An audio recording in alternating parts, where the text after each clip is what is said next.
few survive the disaster, and then one by one,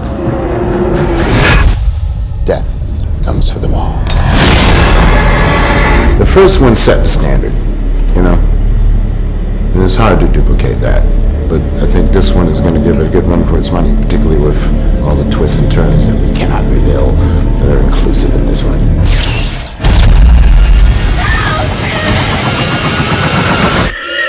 Each audience member is going to be freaked out by one of these death scenes. They've raised the bar with the effects and the death sequences. It's unreal. It's amazing. I'm really excited about that. So I can tell you that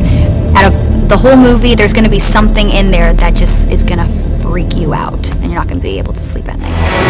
It's kill or be killed. Nobody's safe. What's great about this film is it involves the three great conflicts that any good story has, and that's, you know, man against man, man against himself, and man against nature. And this time nature is death.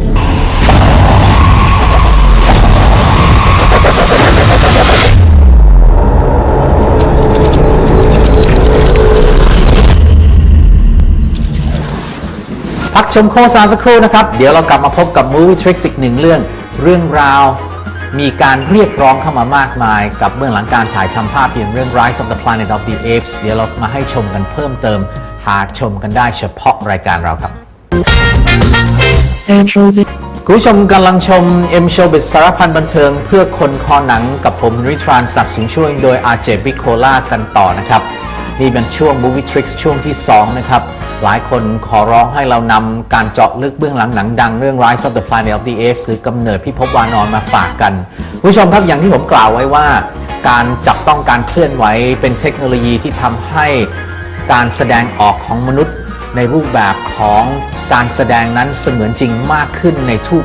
รูปลักษณ์ที่เกิดขึ้นนะครับหากเราจำแอนดี้เซอร์คิสได้คนนี้นั่นแหละครับเขาเป็นคน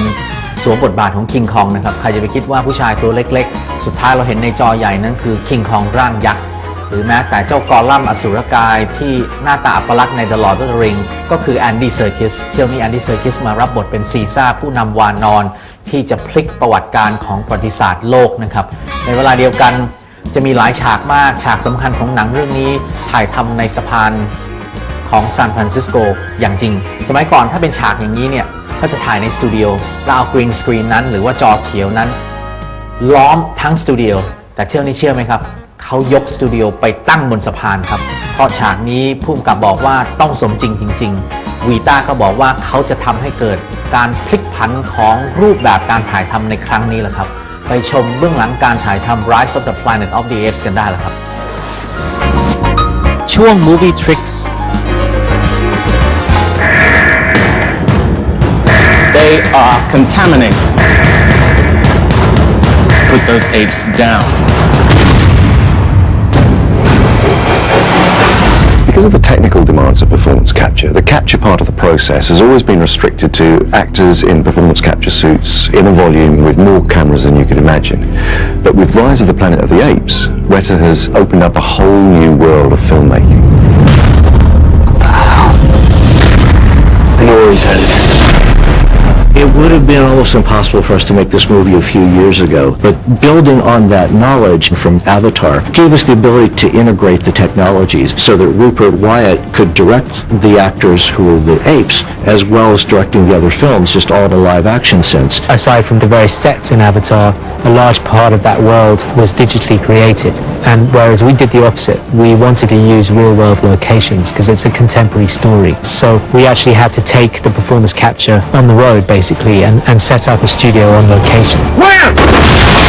We are on the set of the Golden Gate Bridge. This is where the final battle sequence takes place, and this is the largest mocap volume in the world and the first time it's been done outside. So Weta is basically changing all the rules with motion capture. The Golden Gate Bridge set was about 300 feet long and about 60 feet wide or so. There was a 20-foot high green screen that ran around the three walls of that set, and our goal was to turn that into a performance capture volume. But the fact that we're outside doing this, first of all, you introduce sunlight into the equation, which can interfere with the whole process of motion capture. Because you got actors with little dots glued to their costumes that are far away, and each of these cameras has to be able to track all the dots that are going on amongst all the cars and the reflections and figure out what's going on to discern the movement of all these apes running around. What the?